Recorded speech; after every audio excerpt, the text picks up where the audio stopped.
My name is Patrick McKenna. I'm the founder of One America Works, and it's my great pleasure to welcome you all to the first ever One America Works City Pitch Series or competition. It's a friendly competition between three highly qualified cities, and today we have over 300 people signed up and registered to tech workers to hear from these three cities. This event today reflects the changing economic landscape where talented people, talented workers have more options. And cities can speak directly to the tech workers and entrepreneurs to make their case for why they actually, in this case, you should pick their city to relocate, start your company, or just move and enjoy their local places. The format for today is each city starting with Indianapolis, followed by Pittsburgh, and then Columbus. Closing us out, we'll have 15 minutes to make the case why you in the audience should choose their city to build your career. After the 15 minutes, there'll be a 5-minute Q&A. And during the presentations, there'll be a live chat where you can ask your questions and they can either be answered during the chat or many of those questions will be fielded at the end by the actual presenters. So while we're off to the races here, I want to bring our first team, Team Indy, and introduce Lauren Peterson and bring her team onto the stage and start with Team Indianapolis. Thanks so much, Patrick. Team Indy is going to roll a video.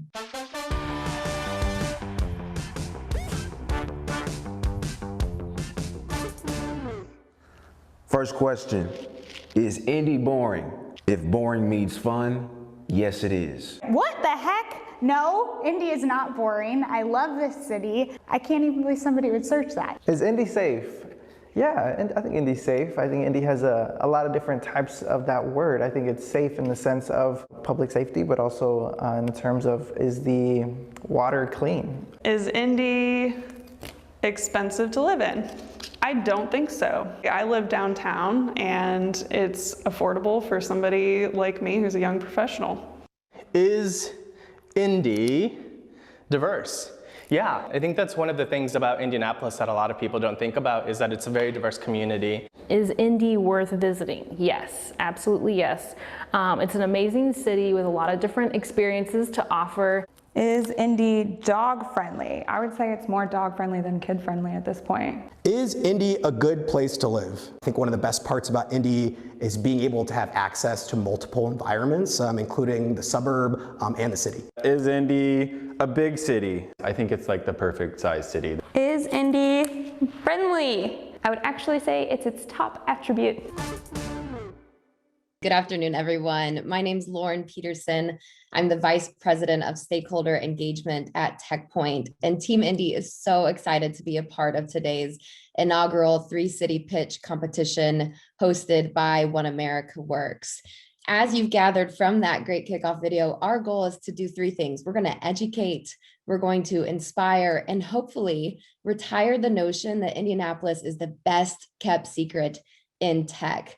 My friend Joe here is actually playing a video for you right now so that you can get a glimpse into our beautiful city. You're going to see snapshots of some of my favorite local spots, some of our vibrant neighborhoods, sporting events, concerts, cultural events that we love about our city that we call home and make this place so special. So a little bit about TechPoint, you can see on our shirts here. TechPoint is Indiana's nonprofit industry-led growth initiative with a very simple mission. And we're working to make Indianapolis a top tech hub among mid-sized cities. And we want Indiana to be a top state in the Midwest for technology. In fact, Indianapolis is actually one of the most affordable cities to live in and even earned marks this year alone in 2021, rankings from Wall Street Journal, Indeed, and others as one of the best cities for remote workers and best places to find a new job. So I hope for many of you on the call listening in that this is going to speak to you.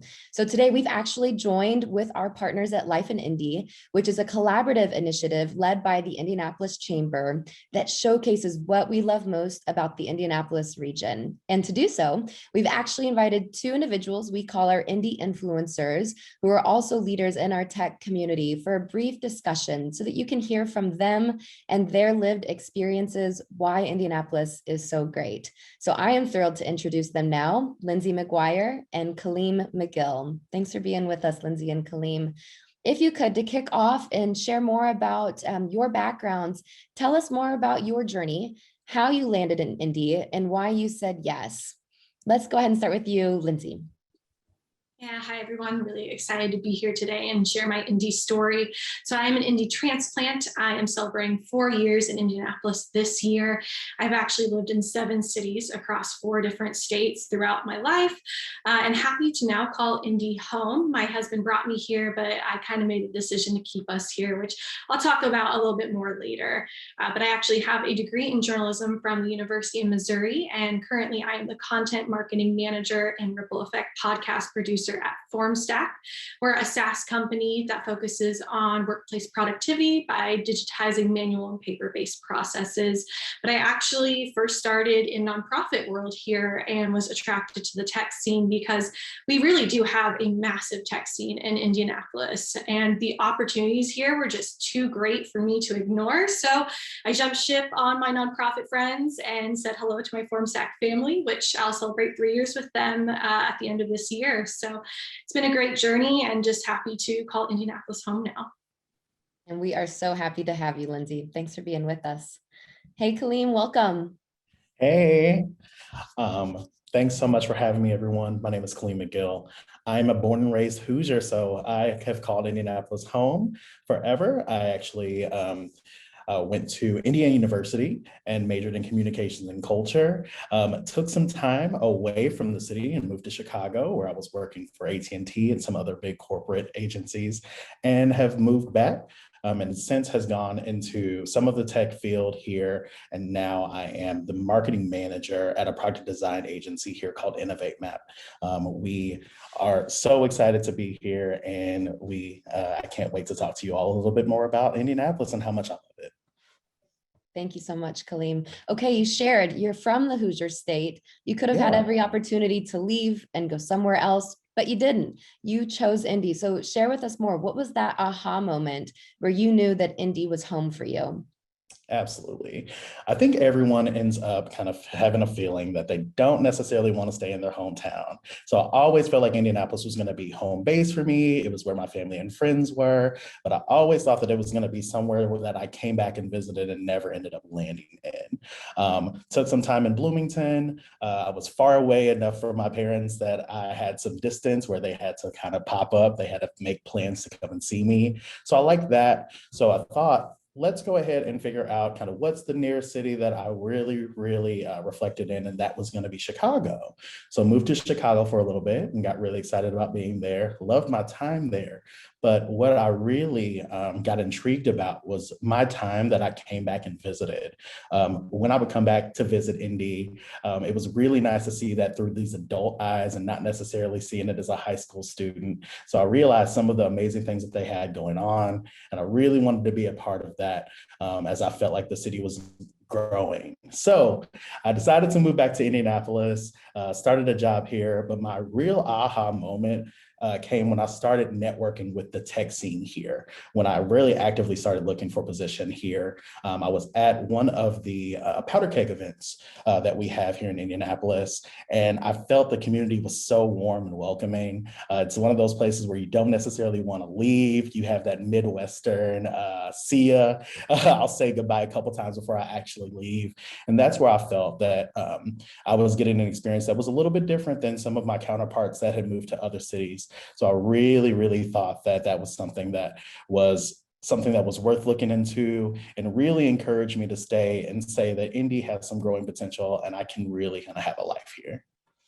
We're so happy that you said yes. And for those on the call not familiar with Powder Keg, one of the organizations that Kaleem mentioned, there are dozens of organizations like Powder Keg, like TechPoint, that are mission driven on making this a top tech ecosystem, that are doing convenings like events, but also working to build culture and a really vibrant tech community fabric. Thanks so much, Kaleem. Okay, yes. Lindsay, you said that you made a really intentional consideration to come here. So tell us more about how Indy rose to the top of your list. Yeah, so my husband, like I said, is who brought us here. My husband is a resident, is actually the chief resident for the psychiatric program at Community Health Network. They're one of the largest hospital providers in our region. And we were living in Alabama before and doing his residency search. And if people are unfamiliar with what that's like, if you know anything about kind of Greek life match system, where you go and visit houses and do interviews, you rank your list, they rank theirs. It's very similar to that. So my husband did about 20 interviews all over the country. We were kind of in an interesting place because we actually enjoyed where we lived, but there weren't any residencies anywhere close. So we knew we kind of had to move elsewhere and go somewhere else. And there really wasn't anywhere that we were highly attracted to. We were very open and ready for wherever we would go next. So like I said, my husband did about 20 interviews across the country. We took a lot of different things into consideration during that time. You know, cost of living, where in the country it was, where a family was according to that, of course, the program that he was interviewing for, how that fit with his life and what he was looking for his practice. And Indy just rose to the top. I mean, it really had everything we were looking for. So my husband actually ranked Indianapolis his #1 choice. And, you know, we were very, very blessed to have him match for his #1. That really doesn't happen often, especially with the small program that community has. They have a very intimate, very focused program. So there's only 4 residents in his year. So it was wild when we got the news that we matched, and it was a really magical moment. But it was just the combination of the opportunities here, the jobs that I could apply for as a marketer and looking for my next step in my career, and also just the ability to have and build a life here. That's what we were looking for. We're actually about to have our first child, so that was something we were thinking about. Can we buy a home? Can we raise a child? Can we start a family? Can we have a community? Especially because being kind of a medical school wife, you know, we were moving around a lot. We weren't really having the time to establish a community, build a life. So when we moved here, that was really kind of a big point for us of choosing our #1 match, our #1 rank. So like I said, we've been here 4 years now. My husband's about ready to graduate from his program. And we could have, again, gone anywhere. He can work anywhere. I mean, I don't know if anyone knows this, but you get recruited as a doctor through direct mail. It's very strange. But he gets, you know, offered things all the time of, hey, have you seen this program? Or come here. But we have strategically made the choice to stay here. FormStack is remote first. We have been for 10 years. So I can work in my role from anywhere as well.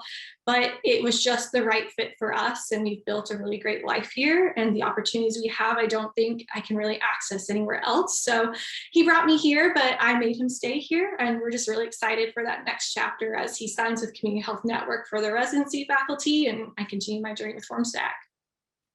That's great, Lindsay. Thanks so much for sharing more about your journey. So let's lean in a little bit more and share more about our vibrant tech community. And I want to start with the stat that TechPoint actually supported our state's Economic Growth Development Corporation, the IEDC, just in 2020 alone, helped to support 47 tech and tech-enabled organizations that committed to growing by at least 4,000 jobs. So for anyone that's looking, know that there are both in-person and remote jobs available here in our tech community. So Colleen, let's hear from you. You work at one of those scale-up organizations that is growing quite rapidly, Innovate Map.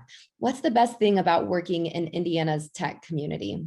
I would say one of the best things about working in the tech community here in Indy is that everyone knows everyone. You know, you hear the saying that there's 70 degrees of separation between people. I would say the Indy tech community has about 3 at most.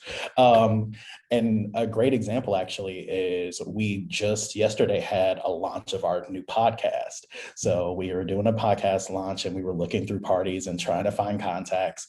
And between the 3 of us on my marketing team, we came up with about 200 invites, just knowing the amount of people that we know here in the city.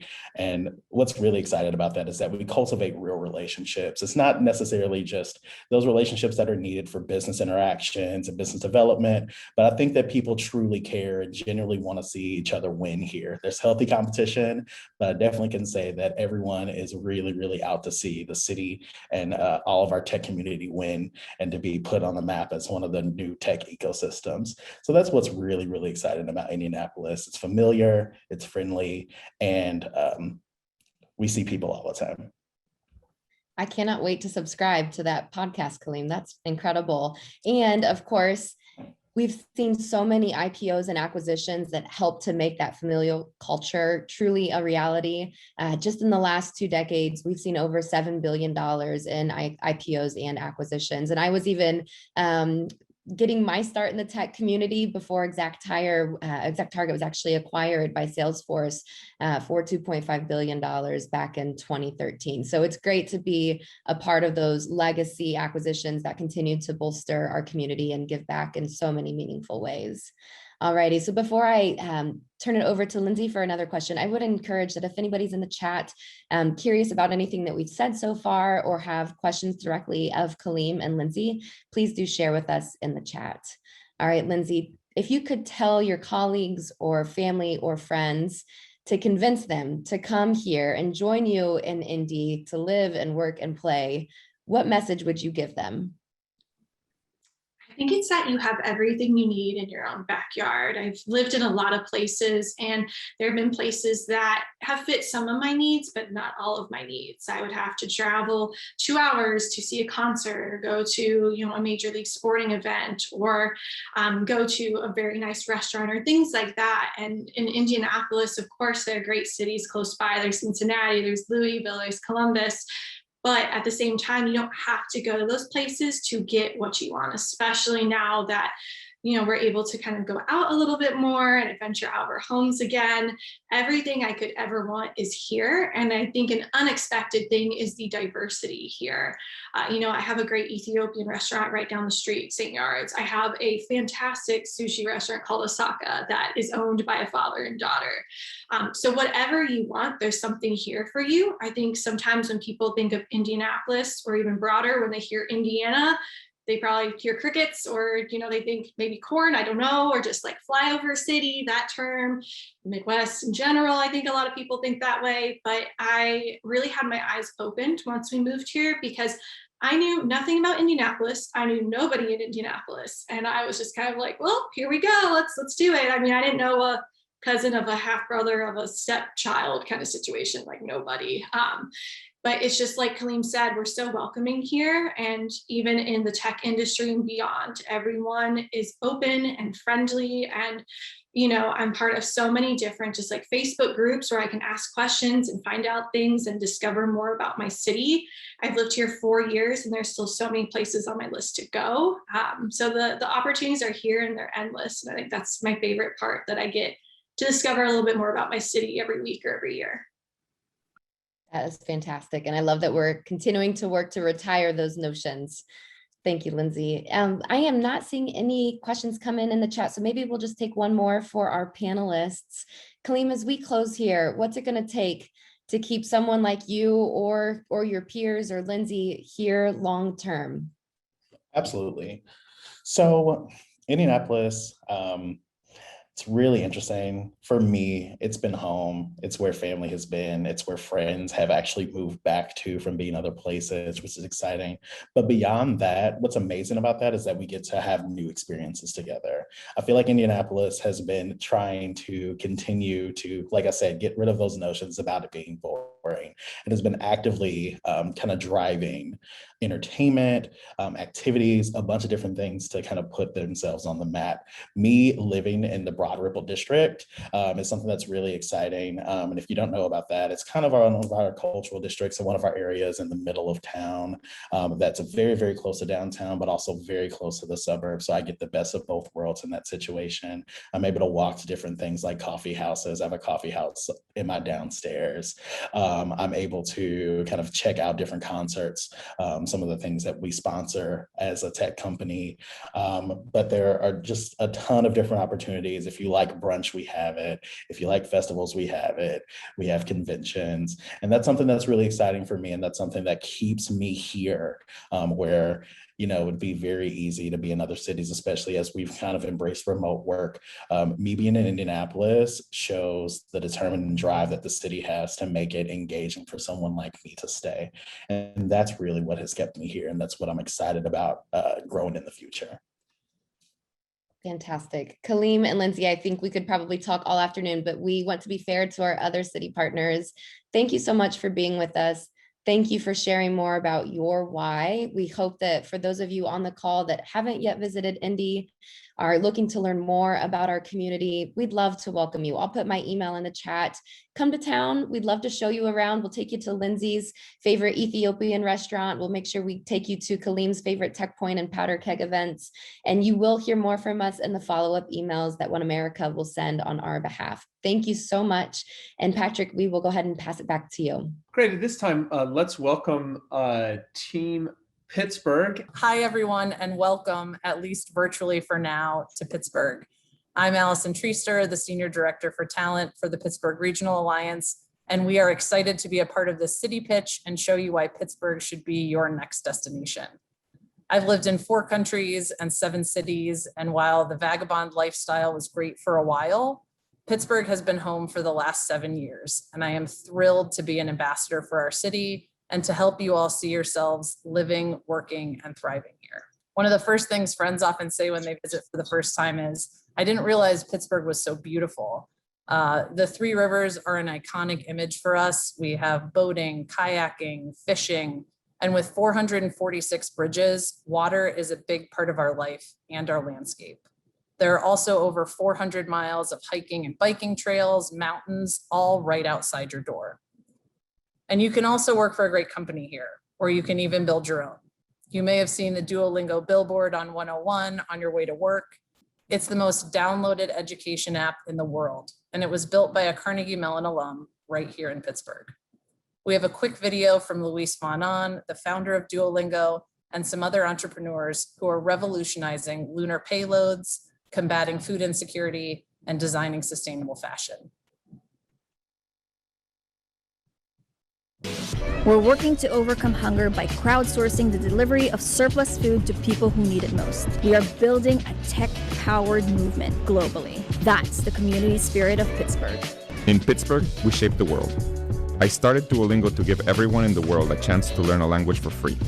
We became one of the most downloaded apps of all time, and our team does it from Pittsburgh. Yes, we are going to the moon. We are building the future here. There have only been 3 nations that have ever landed on the surface of the moon. Pittsburgh Nation will be the next. Icons are made here. At Knotsland, I'm building a business that's true to myself and the values I believe in. We can thrive in part because of Pittsburgh's support of creative entrepreneurship.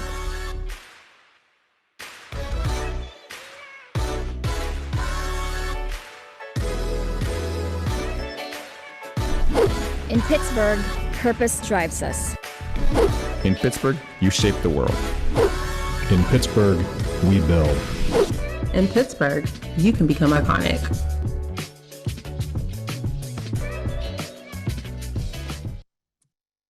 So we're doing some pretty cool things here. And we're also global leaders in robotics, autonomous vehicles, AI, machine learning, and we have an emerging life sciences market. With nearly 58,000 people working across technology and creative fields, there's a strong tech network for you to plug into and a lot of cutting edge innovation to explore. I'd like to introduce some of the people leading this innovation, starting with the autonomous vehicle industry, which is exploding here. We have 4 AV companies designing, building, and test driving on our streets. You'll often see them driving through Lawrenceville, where I used to live, named one of the coolest neighborhoods in America, and the Strip District, which is home to Robotics Row. We have over 75 robotics companies in the region, and one of the autonomous giants in robotics is Aurora Innovation. They acquired Uber's advanced technology group recently, pushing their valuation to $10 billion, and they're continuing to grow their team here.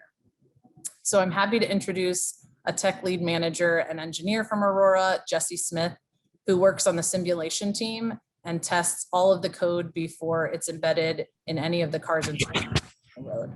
So Jesse, you're originally from the West Coast. What brought you to Pittsburgh? So I was born and raised in Reno, Nevada. And when I was looking for jobs after school, and I also went to school and got my undergrad and graduate degrees from the university there, my sort of 2 criteria for looking for jobs were not in Reno and not in the Bay Area. And my boyfriend and now husband at the time, he's a pilot. And so he had sort of a list of cities that he could work out of. And so I looked at a lot of cities like Miami, Denver, Columbus, Kansas City, Pittsburgh, and Indianapolis. And by far the city that like sort of stood out to me as having the best opportunities for the type of work that I want to do, simulation and robotics, was Pittsburgh by sort of a long shot.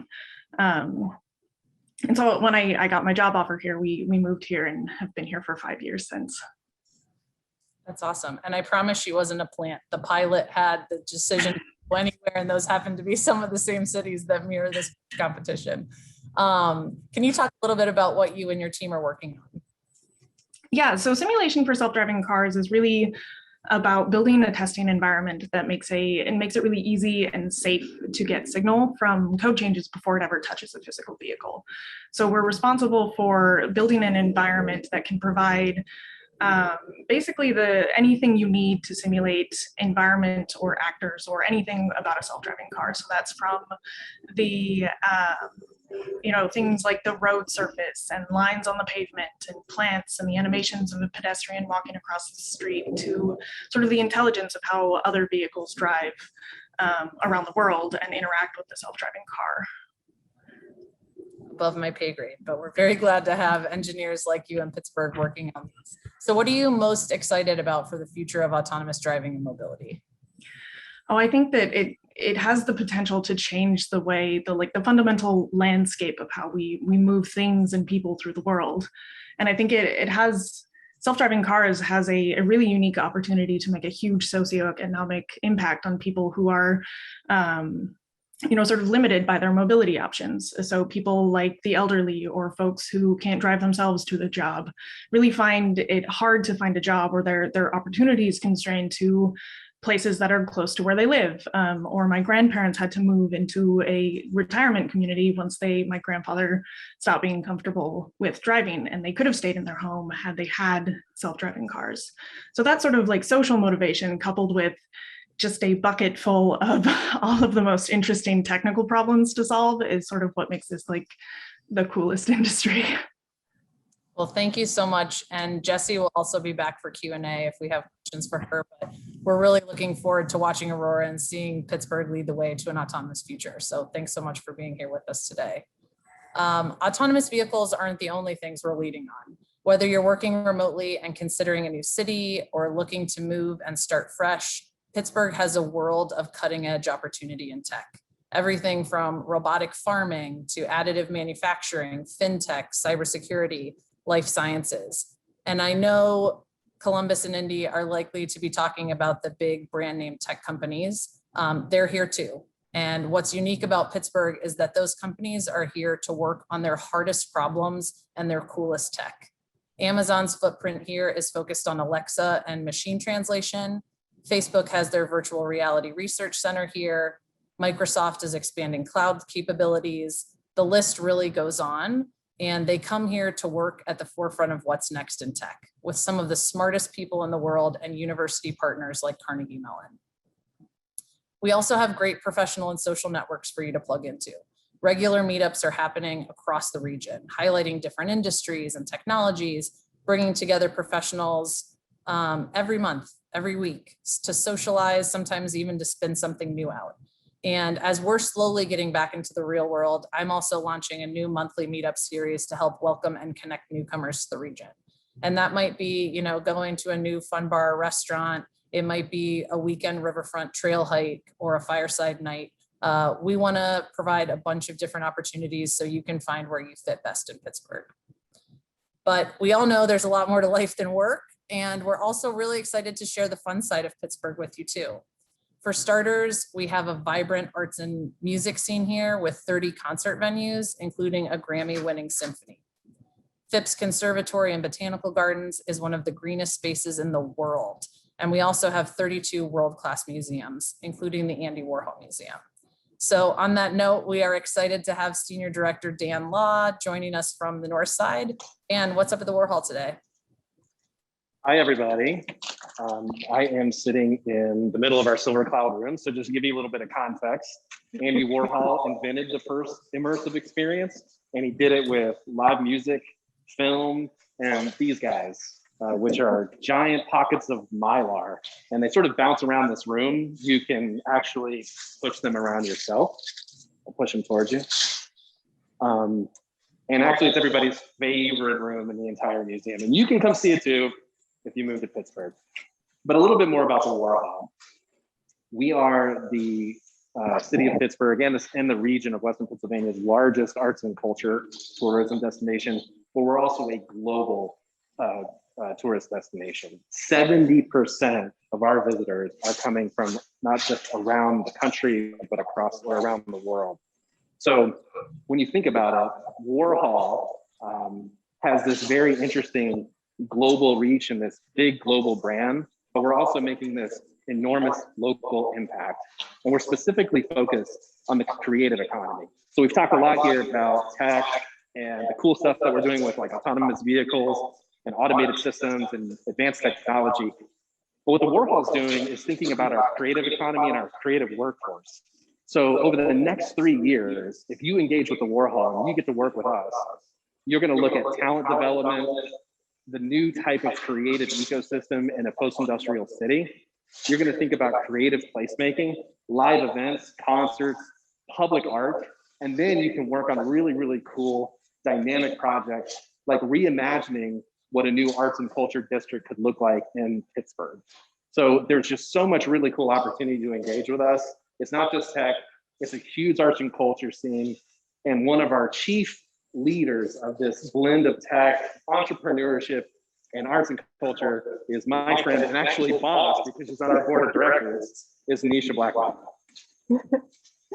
Hi everyone, I'm Nisha Blackwell, and I am on the board of the Warhol, as well as founder and CEO of Non-Slam Bow Ties, a sustainable fashion brand that focuses on circularity through repurposing and reclaiming fabrics and materials and providing jobs in our own community and in our region. I love Pittsburgh as a native because of the creative economy. I'm so excited about the Warhol. I'm so excited about the future of Pittsburgh because of the creative economy. And just thinking over the past 6 years that I have been building this business and the growth that I've experienced, I can't even imagine doing it anywhere but Pittsburgh. I love Pittsburgh so much, and I hope that you all get to join Pittsburgh and our creative economy. And whether it's visiting or coming and choosing to live here, you will definitely find many different aspects and many different pockets of exploration when you come here. Awesome. Well, thank you guys so much for joining. I know you're live. I promise, if you guys want to come to Pittsburgh and hang out outside and see their faces, we can get a more personalized connection than masks in a dark room. But the Warhol is an awesome space to be in. The interactive installations are awesome. So I would really encourage everyone to jump in and join. I think the Warhol is one example of kind of something unique in Pittsburgh, but we have a way of really turning history into art and art into really great local destinations. From concert venues and breweries and converted churches to traveling beer markets and drive-in movies at the Cary Furnace, which is one of the oldest steel mills in the country. Outdoor markets, festivals like Picklesburg that brings people from all over the country together for the love of dill. We've got championship sports teams and the best view in baseball. We also love to get outside. Weekly community yoga in Market Square downtown. We have skiing, snowboarding, winter sports, all less than an hour drive outside the city. Our food scene has also been on the rise and nationally recognized for the past few years with James Beard Award nominated restaurants and distilleries. We're on Bon Appetit's Best New Restaurants in America list. And you may not realize, but American whiskey was born in Pittsburgh. And Wiggle is carrying on the Whiskey Rebellion tradition here with their local distilleries. Also, we can talk about costs. For starters, that $1 million house in the Valley you can have for $250,000 here. A row house in a walkable neighborhood to bars and restaurants in the city, or a lot more space in the suburbs just 5 miles outside of downtown. Everything here is a fraction of the cost from the West Coast, meaning you get to live more, keep more, and do more with your money here. So you've heard from people living and working here. You've seen a little bit of our outdoors, our food and entertainment scenes. What will it take you to consider moving here? I'd like to make you an offer. Moving is hard, I get that. And starting over is harder. So we'd like to make it easier for you. Consider me your personal connection to Pittsburgh. That means friends, professional meetups, personal networking, volunteer opportunities. You want to talk to an engineer who moved here from the Valley? I'll connect you. You want to talk to a recruiter about opportunities in tech? Let me make an introduction. You're a beer lover. There are over 80 breweries in the region. Come visit and we'll get you a passport to stamp your way through them. One call, one person to connect you into a world of opportunity here with an incredible quality of life, great people, and a life you'll love right here in Pittsburgh. So I would truly, take me up on the offer. I would love to connect with you on LinkedIn. Please send me an email. We would like to help get you connected. I've seen some Q&A come in, so let's just take a quick look at that. And Jesse and Dan and Nisha, if you guys can jump back in to answer some questions, that would be great. So let's see.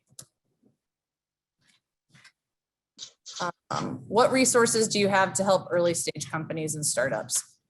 Great question, Paige. And did that get answered? Oh, that may have been an Indy question, but I will answer it for Pittsburgh as well. Yes, we have a lot of VC firms. We have Innovation Works, which is one of the largest accelerators and seed stage funders in the country. We also have a recently launched Black Tech Ventures that's specifically focused on helping people of color get access to funding. And if you look at Works numbers as well, they are also going above and beyond national averages for supporting women and people of color with access to capital. If somebody else wants to jump in, another question I saw was what makes Pittsburgh so livable? If Dan or Jesse want to jump in and ask. Do you guys want to do like a rock, paper, scissors? No, Nisha, you go and I'll go and then okay. Yeah. Cool. I would say the thing that makes Pittsburgh most livable for me is the fact that I am able to build community and collaborate with many different sectors to get our business done, right? And also not only building community, but having a small storefront right up the street. I can't even imagine another city that I'd be able to walk to work every day, but I literally do that here in Pittsburgh. From our Main Street business is right down the street from my apartment. And it's such a nice, tight-knit community, a part of a bigger city. And it always feels so, I'm grateful for that, for sure. Yeah, I mean, when I came to Pittsburgh 11 years ago, I knew one person and I had an acceptance letter to the University of Pittsburgh for graduate school. Within 2 years, I had an awesome job in global policy. And then I made an enormous shift and I went into the tech and entrepreneurship sector. And that's when I met Nisha. In fact, it was the organization I worked for, was where we first funded Nisha to get her company going, right? And then I made another shift and I went into museums. So I think if you come here, it's not just tech, right? It's a variety of different opportunities that are going to present themselves. And Jesse, if you want to hop in, working in tech perspective, we can round that out. Sure. Yeah, I think, the tech community here is really, active and supportive, and there are tons of meetups, and the self-driving industry, I think in general, is a surprisingly small space, and also very supportive. I think, I have multiple friends working in robotics or self-driving companies who are, at Argo or Aptiv or other places around the area. And I think that everyone is just interested in seeing this technology work. And that sort of is a common theme in like the community here. I think everyone wants Pittsburgh to be a great place to live. And Mr. Rogers is from Pittsburgh, and I didn't quite fully grasp the won't you be my neighbor until I moved here, and everywhere is like just being in everybody's neighbor, and it's a really awesome community both inside of tech and outside of tech, and this city has definitely sunk its claws into me, and I don't think I'll be leaving anytime soon. And we mean that in the most positive way possible. Yes. Well, Dan and Jesse and Thank you guys so much. One America Works team, thank you guys for the opportunity. We'll, oh, we have time for one more question. Okay, we'll take it. Let's see. What community, from Kailash, what community support and resources have Nisha and Jesse found in Pittsburgh for women working in the startup and tech spaces? Yeah. Should I start? Yeah, go for it. Oh my gosh. I was just telling one of my mentors this morning how many different programs that I've been able to leverage to build my business from the beginning. There's so many just specific, from our universities to our accelerator programs to our tech spaces that have created these programs that support small business, but then things that launch out of those programs become more targeted programs for minority-owned or women-owned businesses. And there's just so much support. I mean, it's like you say you want to do a thing in Pittsburgh and people rally around you and make sure that the thing gets done regardless. And that's another thing that I've just loved about being able to access the resources. It's a small, big city. Like you can reach out, like I can reach out to Dan and say, hey, what do you know about this group? And he'll find me 5 different resources. And next thing you know, the next week I'm meeting a ton of people. And that's the thing that I really love about Pittsburgh. And from a women's perspective as well, I went to the Chatham business program, which was an amazing accelerator program as well. So there are just many, many resources. Yeah, I think that I can definitely echo that. And, you know, from the technology perspective, there are different meetups, either focused in, you know, like women in just technology in general, or women who do Python or other language specific groups that I've participated in, usually through the avenue of like the companies in the area sponsor events quite a lot, and they try to invest back in the community either through outreach events or training programs. And I think it's really awesome to be a part of a community where the companies involved also feed back into the community and really like appreciate or sponsor programs to help give back to students, or like allow their company, their employees to have time to go and take a day and go volunteer somewhere, like with Lawrenceville United, which is a place where I volunteer every once in a while, doing food packing or distribution, and working with places like 412 Food Rescue. There's just a really good network of people and resources and places where anyone can just raise a hand and help out. And I think that that's across tech and every other part of the city too. Well, thank you all again. You know, our final pitch to you is connect with us. Let us know how we can help make Pittsburgh your next destination, and stay well, be kind, and we hope to see you soon in Pittsburgh. Thanks, everyone. Thank you, Allison and the Pittsburgh team. I have been to the Warhol Museum and it is absolutely amazing. And I recommend everybody take the chance to go there when you visit Pittsburgh. It is worth the trip. It's really wonderful. It's great to see. And last but not least, bringing up the third city, Columbus, and I'm going to get it right this time. Matt McQuaid will be leading the Columbus team, and we're rounding out the pitch series. So with that, Matt, if you could bring yourself on and bring the Columbus team onto the event. Awesome. Thanks, Patrick. So I am Matt McQuaid. I'm with an organization called One Columbus. I am joined by Robert at Drive Capital and Irene at the Columbus Partnership. We are the Columbus team. Before we dive into our pitch, we wanted to get started with a video featuring several of our business, community, and technology leaders talking about why they love Columbus and their thoughts on the region. Now we don't have sound.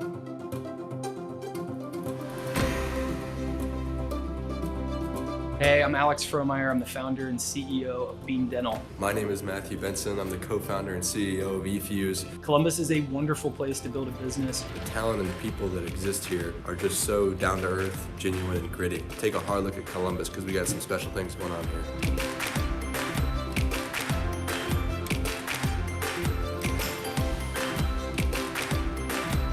I'm I'm Doug McCullough, CEO of Color Coded Labs. The technology skills market is so hot in Columbus that there are more technology jobs than can be filled by the people who are here. We need all hands on deck. We're bringing people into the industry.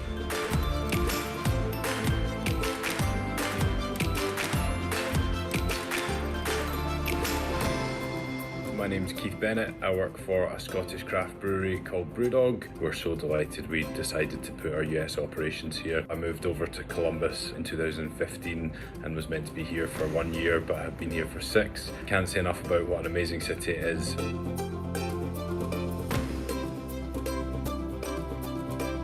My name is Doug Ullman, and I'm the president and CEO of Pelotonia. Hi, my name is Arandi Da Silva, and I am the co-founder of Forge Biologics. Columbus is so accessible. Columbus is so open and collaborative, and what that leads to is endless opportunity. We have great quality of life that we can build upon and help recruit talent. I can't wait to see what the future holds for Columbus and the broader Central Ohio community.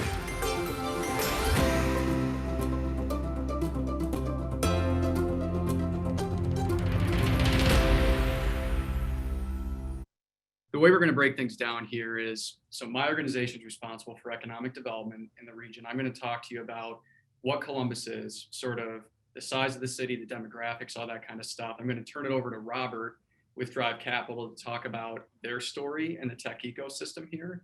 And then I'm going to have my colleague Irene talk to you a little bit about the community and our culture. Columbus is a market of about 2.3 million people.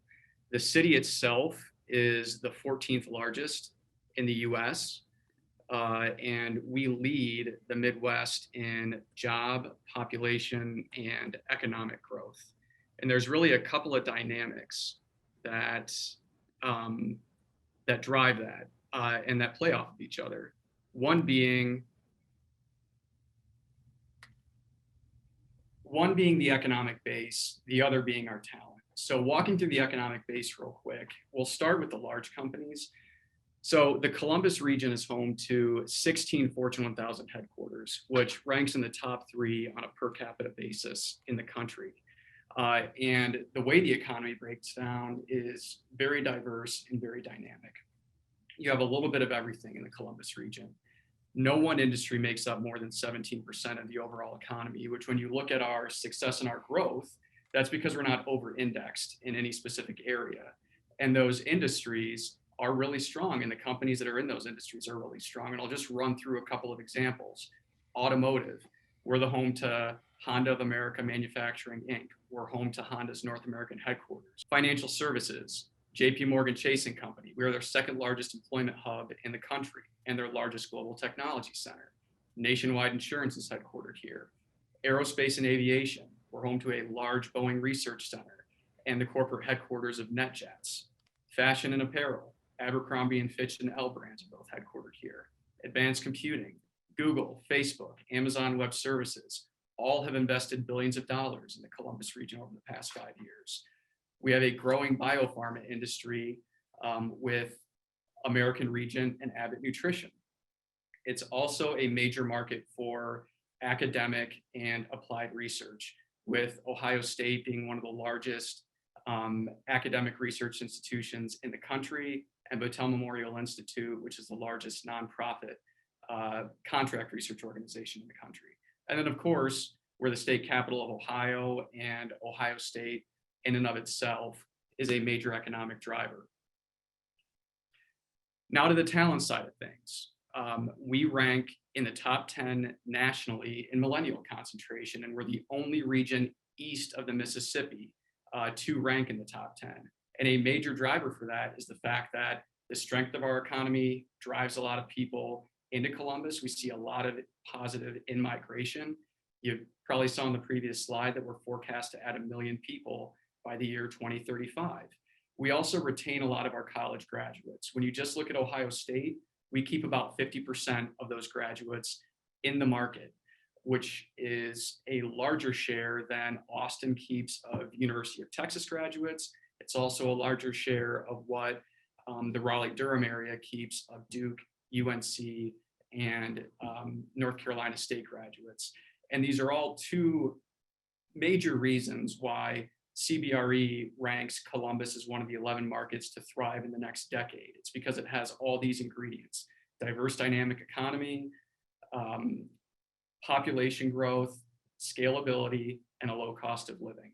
So that's the high level of Columbus. I'll now turn it over to Robert from Drive to talk a little bit about their story and the tech ecosystem here. Thanks, Matt. I'm Robert Hott. I'm a partner at Drive Capital. I apologize that I have this thing called a cold that people used to get when we would socialize and be near each other. It seems as soon as things open back up, I'm the first one who gets sick. So I apologize for my voice and my congestion. Drive Capital is a venture capital fund. We're here in Columbus. We're generally focused on building technology businesses outside of Silicon Valley. And with 4 funds and $1.2 billion in investable assets, 50 plus companies in our portfolio, we're the largest VC fund to ever exist between the coasts. And of those 50 companies, 8 so far have been valued at $1 billion or more, including some IPOs. And we're just one of several VC firms here in Columbus, investing across all sectors and the full continuum of stages of a company's growth, from very early stage through to many thousands of employees and many billions of dollars in enterprise value. Our portfolio includes companies in Indy and Pittsburgh, which are lovely and fantastic places to build a life and a company. But in Columbus, we have 15 companies, by far more than we do in any other city where we invest. And those 15 companies currently employ over 1,500 smart technical people. And the question we hear most often as folks consider moving to Columbus to take a job at any one of these companies, an exciting opportunity at a company, is always, well, what if this doesn't work out? What else is there to fall back on? I can't just move to a city for one great opportunity, bring my family, my life, my career here, because as you know, with startups, they don't always work out. And this slide and the logos on it demonstrate just a small section of the startups here and the opportunities, from unicorn companies like Root and Olive and Upstart, and Cover My Meds, Root and Upstart being multi-billion-dollar IPOs just last year, but also down to very small companies that are very well funded, but younger and earlier on their journeys. The full spectrum, dozens of them exist across the region and the city, many of them in our portfolio, but also many of them in the other firms as well. And that's just the startups. The tech giants, as Matt pointed out, are here as well. The big tech companies, as well as the major Fortune 500 companies that collectively employ thousands of engineers, designers, data scientists, product managers, and provide that backdrop of opportunity across the full spectrum, from the very earliest of startups to the fast-growing but still de-risked unicorns, and then the big companies. So yes, there are plenty of exciting opportunities to fall back on, in addition to the one that will bring you to Columbus. And Drive is only an 8-year-old venture platform. So we're just getting started, and there's a lot to be excited about with the future. Thank you. Thanks, Robert. I'm Irene Alvarez, also a reload to Columbus, which I don't know that we mentioned. All 3 of our panelists today have all relocated here. If I'm not mistaken, Robert, you're a reload too. So what happens when the work day is over, or when you want to do something for fun? Of course, we have fun. We have art, we have sports, we have shopping, we have foodies, we have coffee, we have beer, we have whiskey. We have all of those experiences. You are not going to want for any of that if you were to relocate to Columbus. In fact, it was mentioned that Abercrombie & Fitch is headquartered here. One of the executives that relocated from LA to Abercrombie very quickly said, just a few months into living here, there was absolutely no sacrifice she had to make in terms of arts and cultural experiences, and even went so far as to say some of what she gets here from a creative and intellectual standpoint rivals that, or even surpasses that, of what she experienced living there. So if you move on to the next slide, I won't go too far into detail. We can share whatever you would like to learn about what there is to do here in Columbus, but suffice it to say, multiple national publications, this is just a few, that have named Columbus a top city to visit.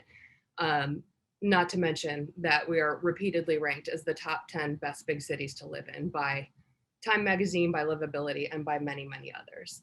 But what I want to spend a little bit more time talking about is what you won't understand necessarily or fully experience until you get here.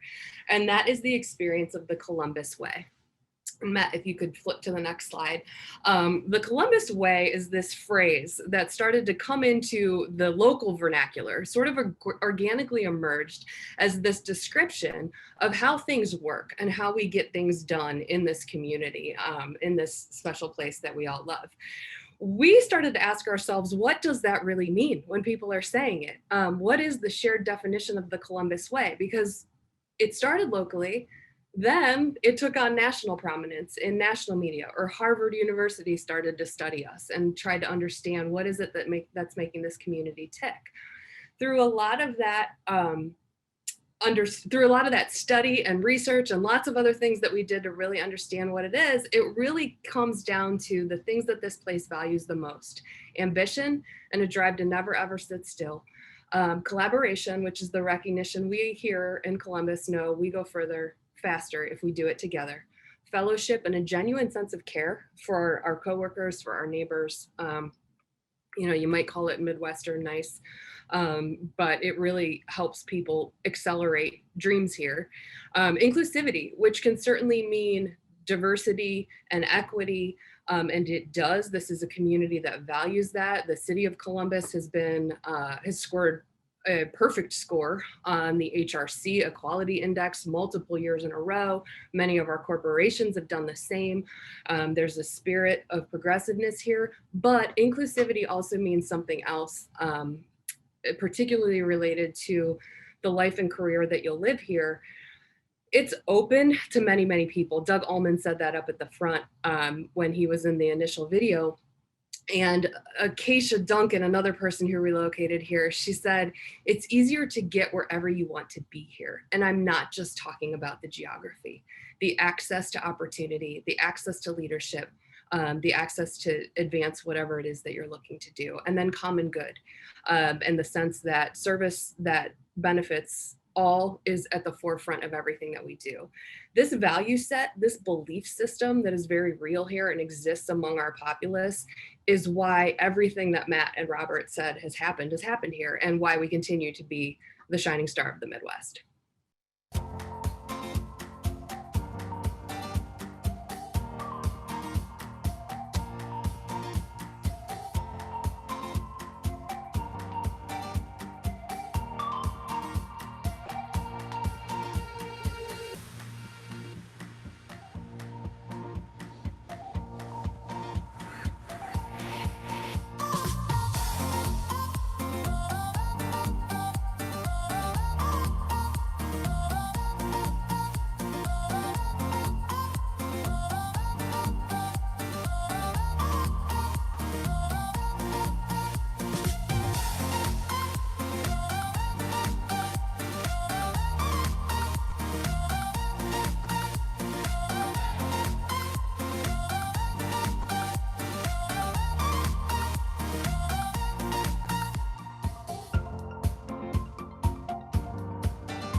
Thanks so much for the time and opportunity. Happy to answer any questions. What makes Columbus a smart city? Yeah, absolutely. So a couple of things. I mean, just generally speaking, looking at our level of educational attainment, I mean, it's pretty easy to see with the companies and the way our economy is set up and our graduate retention that we do have high educational attainment. But also, when the U.S. Department of Transportation had the Smart Cities Challenge in 2016, which was an open competition with about 80 applicants to be the federal government's test lab for smart transportation technology, Columbus won and was officially designated the U.S. Smart City. And I'll add to that, Matt, one of the reasons Columbus won was very much our focus on equitable outcomes, using technology for good and for shrinking disparities. Any city that's quickly growing at the rate that Columbus is growing also has inequities to reckon with. And Columbus has been very focused on closing those gaps and doing that through smart mobility and other means. Another question, maybe this one's directed to Robert, do you see a difference in startup founders or ideas or life cycles between companies that are founded in Columbus or even in your investing area versus companies started on the coast or in other kind of more traditional tech hubs? Sure, good question. And I'll start with a little context. I spent a good portion of half my career working for Bay Area tech companies at all stages, inclusive of early days at Netflix and other companies like Apple and Virgin Mobile. And my partners who co-founded Drive were previously investors at Sequoia Capital, so which is widely regarded as the New York Yankees of VC funds. And the short answer is we, in terms of the scope of vision and ambition from the founders we partner with, no different from what we've seen in Silicon Valley across our careers. But I would say there is a very stark difference grounded in the very different environment that's here. It's not an obvious thing to start a company outside of Silicon Valley, really anywhere. It's hard. It's hard to raise money. It's hard to explain to your parents, your significant other, that you're putting everything at risk. And the big tech company, if you work for a tech company, or the big company you're leaving, isn't going to take you back. In Silicon Valley, you get the big tech company job back in a second. There's lots of funding available, and if things don't work, there's a lot of off ramps to protect you. In fact, it's hard to argue that building a company in Silicon Valley these days is a risk. It's almost expected as a startup sabbatical bullet point on your resume these days. Whereas here, it's a hard thing to do. And if it's a hard thing to start a company, it's a hard thing to quit. And our founders are extraordinarily resilient. And it is always hard building a startup into a large, successful business over many, many years. No matter where it's based, our experience is that the founders here start companies not because it's a neat thing to do or it's an expected part of one's career journey, but because they have to.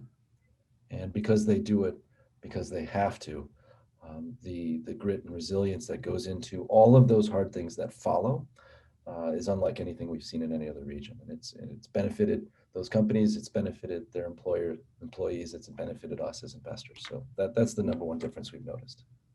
I'm sure all the entrepreneurs and all of the presenters would acknowledge the grit required to start a company in any of the three cities. And your experience from the coast to Columbus, I think, is real well taken. And we have time for one more question, and there's a really good one here, and I'd love to get a couple responses here. Is what tech companies in Columbus are focused on having a positive impact?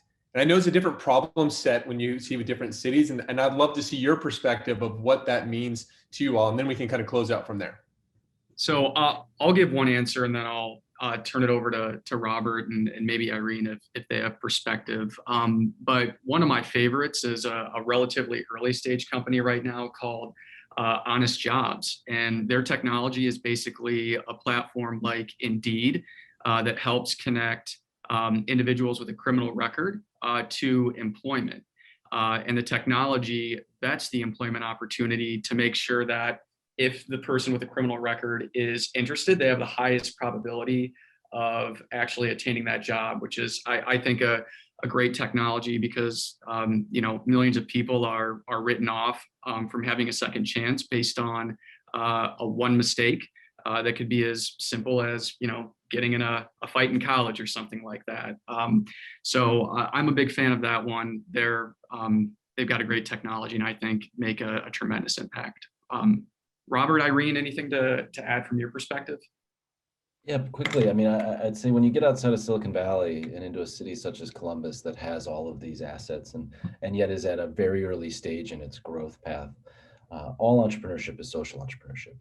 A $1 billion company providing economic opportunity for thousands of people, changing culture from what was a more traditional industry career path to one of starting companies that have the chance to become huge is incredibly beneficial, impactful across not just the company you're in and its employees and investors, but across the region, and whether our companies, and we've got them, that are solving major problems in the healthcare and life sciences industries, or creating opportunities free of discrimination to access financial services and other financial products.